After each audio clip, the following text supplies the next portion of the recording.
Bonsoir très chers compatriotes gabonais, en vos rangs des qualités respectives.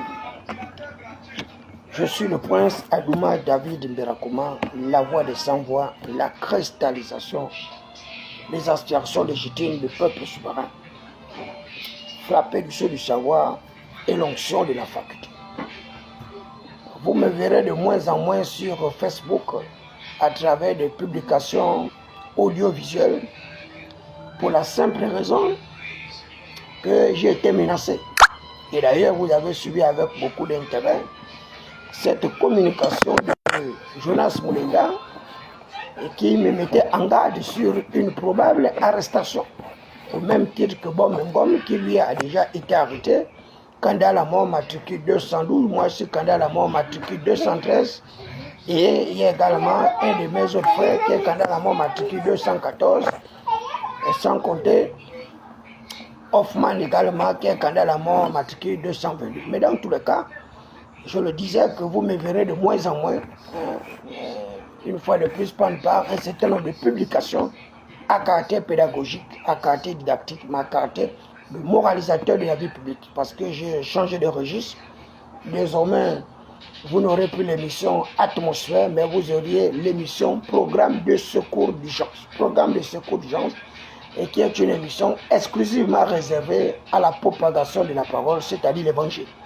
L'évangile de Christ ressuscité à la croix de Golgotha par le mystère du ministère de la folie, de la gloire du ressuscité. La mort se transforme en victoire, c'est-à-dire la voix des sans-voix. Je commencerai ce programme une fois de plus par revenir sur ce que j'avais dit il n'y a pas très longtemps, à savoir que Salomon, qui avait été considéré comme le père de la sagesse et l'intelligence, était le plus insensé de tous les êtres humains de l'humanité. Salomon est le père de la franc-maçonnerie. Franc-maçonnerie, franc qui veut dire franchise, et maçon qui veut dire bâtisseur.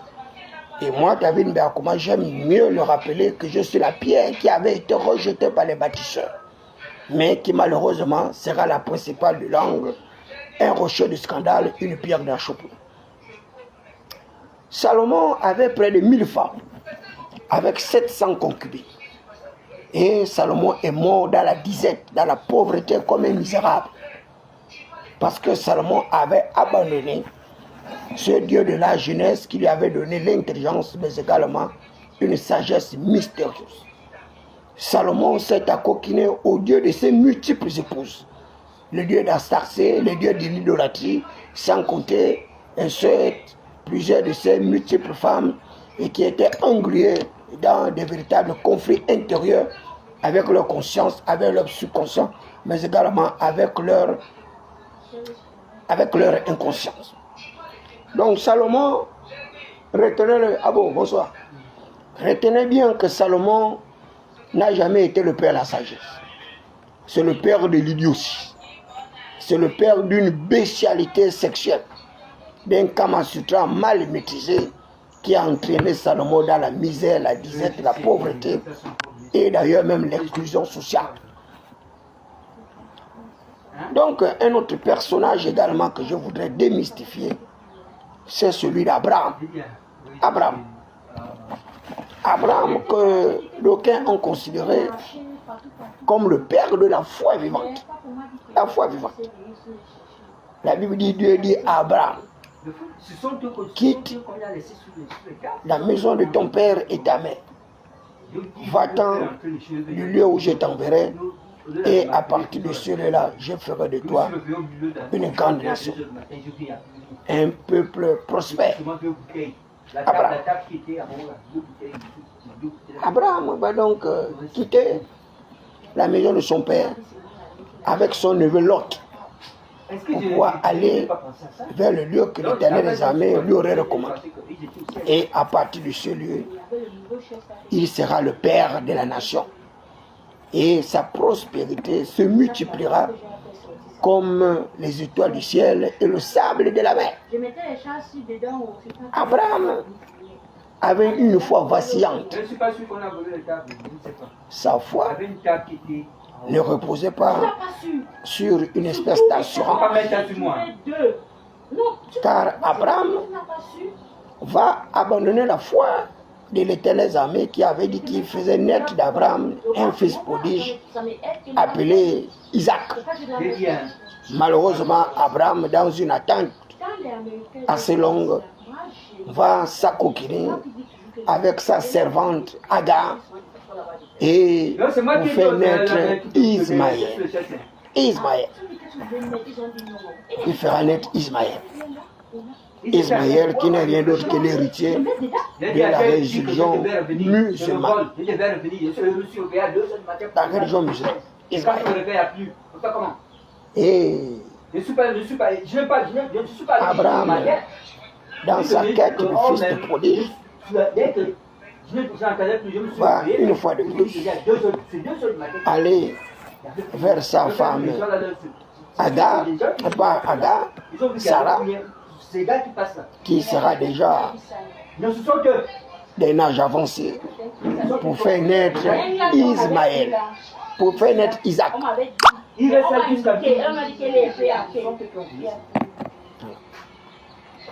Faire naître Isaac. Donc Isaac et Ismaël sont considérés comme les fils prodiges, les fils de la promesse. Malheureusement, ces deux héritiers légitimes vont se retrouver en conflit ouvert de la succession. La succession. Les héritiers successibles de l'héritage d'Abraham, il y aura Isaac et Ismaël.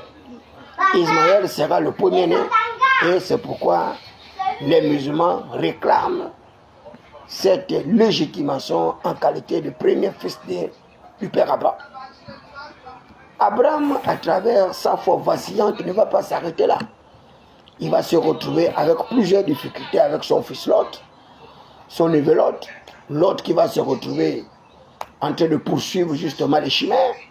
La luxure, la voluptuosité va se retrouver à Sodome et Gomorrhe. La vie de l'immoralité ou en exact l'homosexualité et le lesbianisme. Sodome et Gomorrhe. Et Abraham va choisir le désert. Abraham va choisir le désert. Et dans ce désert-là, il va arriver à prospérer. Et dans cette prospérité-là, Abraham va poursuivre sa course vers sa trajectoire destinée. Et il va se retrouver auprès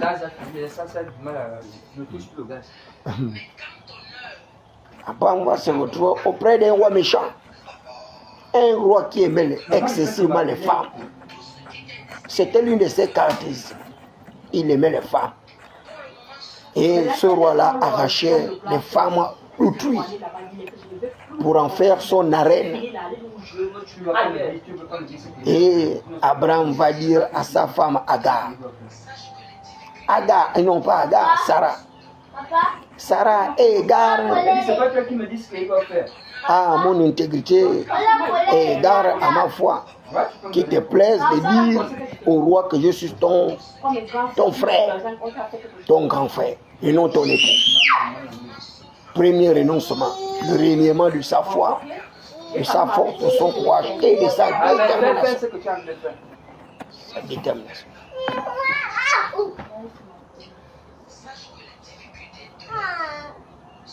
Donc, Abraham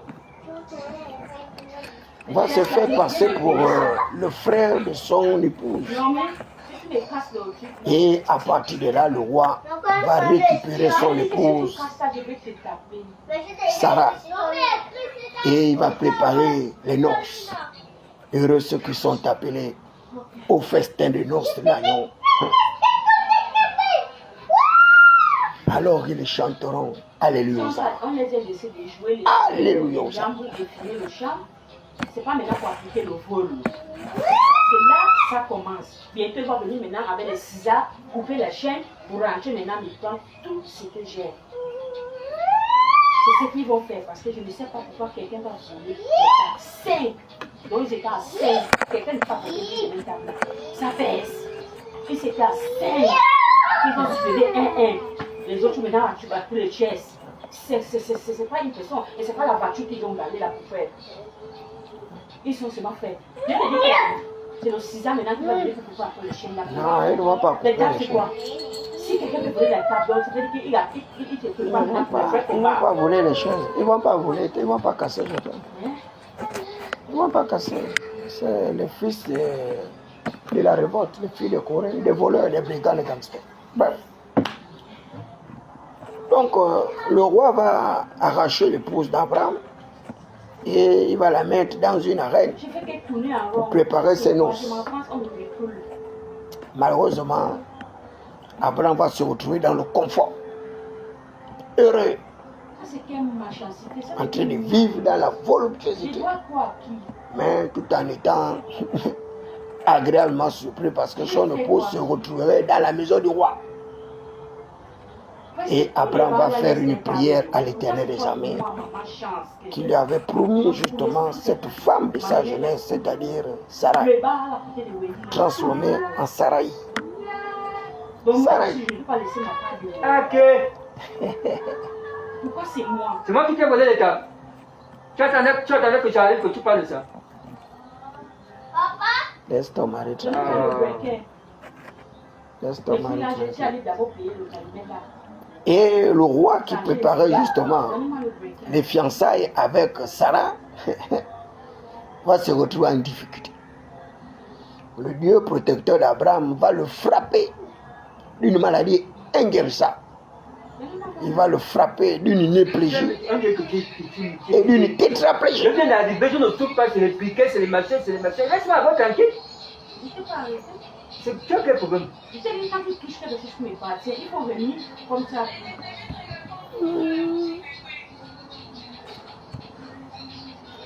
Laisse ton mari tranquille, il vient d'arriver. Une femme sage bâtit sa maison sur du roc. Sur le roc. Et le roi, le jour des noces de l'agneau, avec sa future épouse Sarah, va tomber malade. Il va être paralysé. Paralysé. Une paralysie généralisée. Frappé d'un accident cardiovasculaire, frappé d'un accident cardio-cérébral, avec une népligie généralisée. Le roi va appeler les mages, les docteurs, les pharisiens, les sadducéens, tous les médecins de l'humanité pour chercher la guérison. Malheureusement, il n'en trouvera pas. Et un des prophètes du roi, non pas un prophète de mensonge, va dire au roi que j'ai cru comprendre que tu avais des invités dans ta cour. Un certain Abraham qui est ton beau-frère et une certaine Sarai qui n'est rien d'autre que Sarah. La réalité du mystère de ta maladie, c'est que Sarai ou Sarah est l'épouse d'Abraham. L'épouse d'Abraham. Le roi va dire non, ça ne peut pas se passer, c'est son frère, son grand frère. Il dit non, c'est son époux. Et c'est à cause du Dieu de son époux que tu as été puni, que tu as été frappé d'une népligie, d'égarement, d'aveuglement et d'étourdissement d'esprit. Étourdissement d'esprit. Le roi va dire, mais qu'est-ce qu'il faut faire pour que je retrouve ma guérison? Le prophète lui dira, appelle Abraham, qui vient avouer son mensonge. Voilà votre père de la foi, Abraham, votre père de la sagesse, qui a vendu sa propre femme pour une poignée d'ogres, pour une survie, devant un roi méchant, un roi manipulateur, un roi mécréant, qui n'était pas capable de protéger, de préserver son Kama Sutra, sa libido. Sa libido. Et le roi va appeler Abraham avec son épouse Sarai, dont il voulait en faire une autre concubine dans son arène.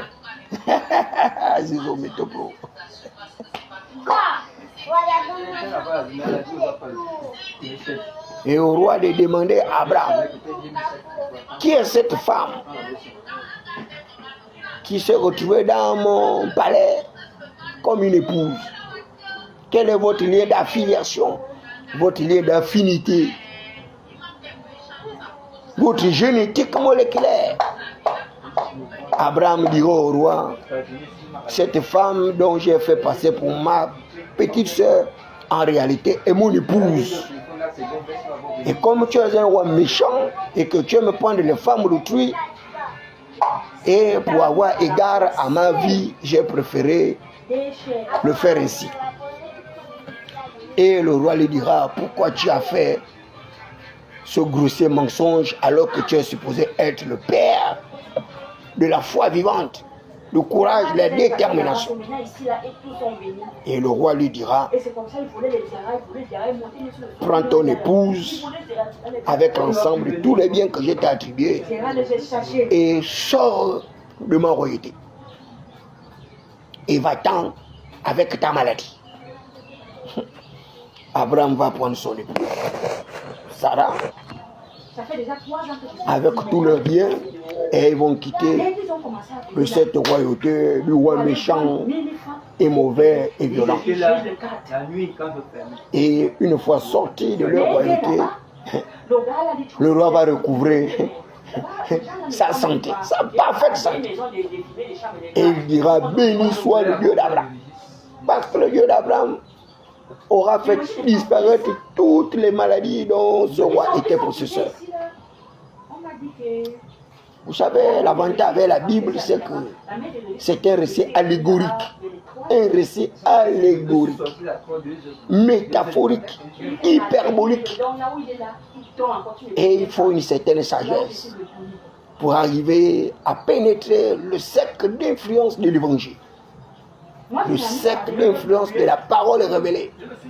Parce que cette parole s'adresse toujours à des êtres physiques, des êtres vivants. Quand bien même cette parole semble utiliser de contours, de contorsions, de couloirs. Il y avait un homme appelé Nama. On l'appelait Nama. Nama était commandant en chef des forces armées. Le roi de Syrie. Le roi de Syrie. Et ce roi de Syrie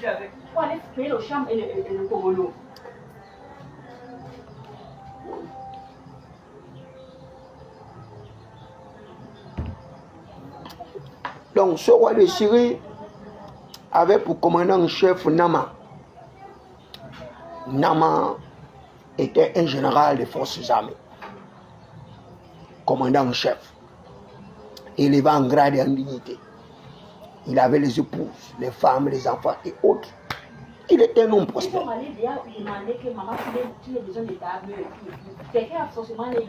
C'est là où je voulais que parce qu'ils ne peuvent pas prendre pour aller maintenant chercher le marché. Ils ont déjà trouvé un marché. Donc ils ont pris seulement comme ça pour aller maintenant déposer pour aller l'acheter. Je suis arrivé jusqu'au fin fond là-bas du marché.